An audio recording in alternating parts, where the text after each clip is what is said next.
Getting close to wrapping up the bobber project. Welcome to Obsessive Cycle Disorder.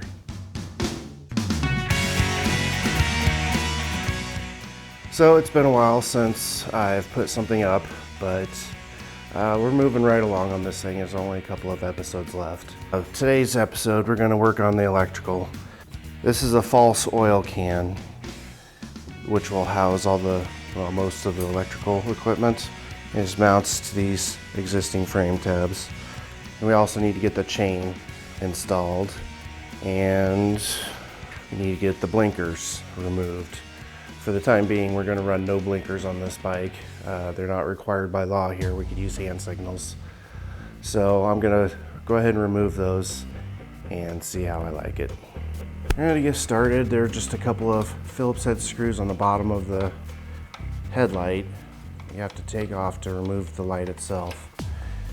Get in there, and that's where the blinkers plug in.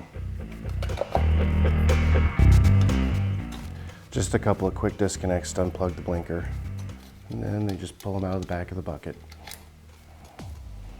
And we just reinstall the headlight.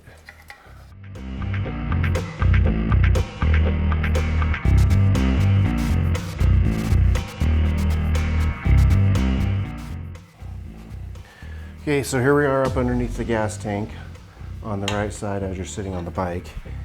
And we're gonna go and run that wire up through there. And this is gonna mount right here. And the kit comes with some bolts here for installing it.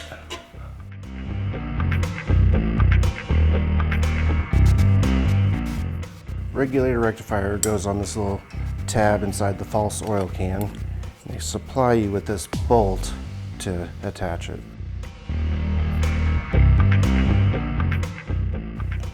So I figure I better go through how this oil can mounts up. These bolts are supplied by RYCA, and they just thread right into a welded nut on the can itself. And this spacer here, this doesn't actually come with the kit. I just had it lying around, so I decided to go ahead and put that in there too. And on the other side, right here, there wasn't enough clearance for the frame to put a spacer in there.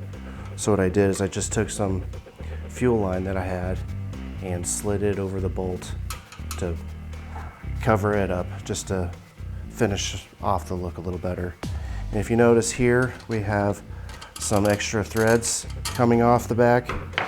Normally I would just cut that off, but this time I think I'm going to use it to mount the ignition switch there. It'll be about like that. But I need to drill this hole out big enough for that bolt to go through. So I got the hole drilled out big enough. I'm just going to put that right over the bolt. And then I have this egg core nut left over from my hardware that I took off of this. And I'll just use that to hold it on the back.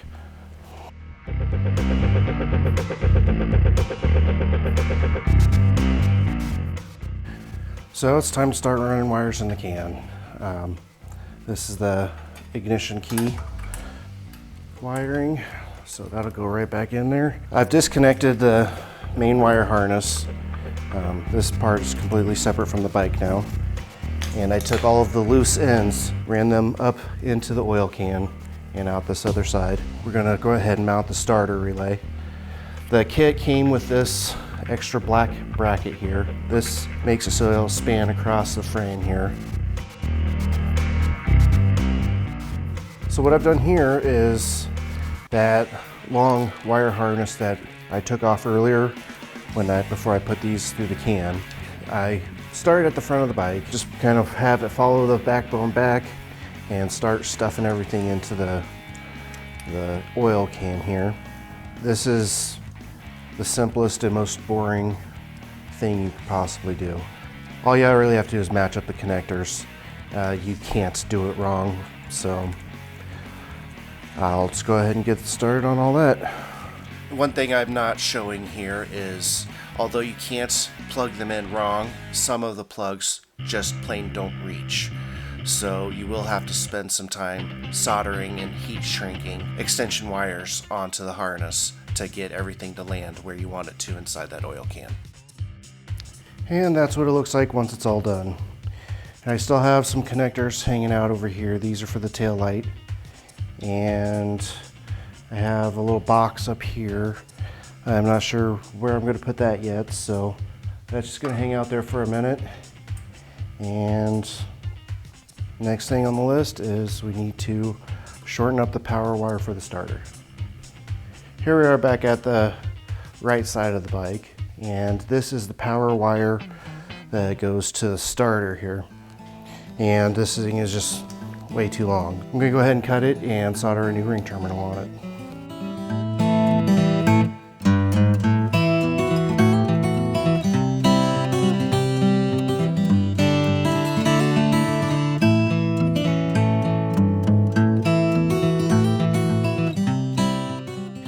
And we're going to have the same thing to do on the positive battery terminal. So I'll go ahead and take that off of the starter relay, and I think I'm just going to cut 3-4 inches off here. That'll give me enough slack if I wanted to switch to a lithium battery in the future.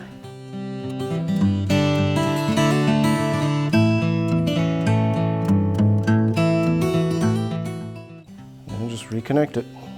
And the last part with the battery installation, the kit includes this big long strap that goes under these rods, but over the battery. So I'll go ahead and put that on. And I'm leaving the battery disconnected for now until I'm ready to test fire, so that way I'm not popping any fuses unnecessarily. So that's pretty much it. I went ahead and wired up the taillight. I zip tied it behind the frame, and it ran into the can too. So I had to clip off the original factory harness and use these quick disconnects. So I think that's where we'll stop it today. There's not a lot left to do on this bike before I can get on the road. I'm thinking one more episode. Need to put on the new exhaust system and rejet the carburetor and get it reinstalled. And I think this thing will be on the road, so probably one more episode. If you've been enjoying my videos, I'd like to ask you to go ahead and check out a podcast that I like to listen to. It's called Motorcycles and Misfits. You can find it on iTunes, or it's just a group of people. They have a lot of fun with motorcycles. They work on stuff, and I think it aligns nicely with my channel. And you could also check them out on YouTube. It's Recyclesantacruz on YouTube. So go ahead and search them out, and thanks for watching.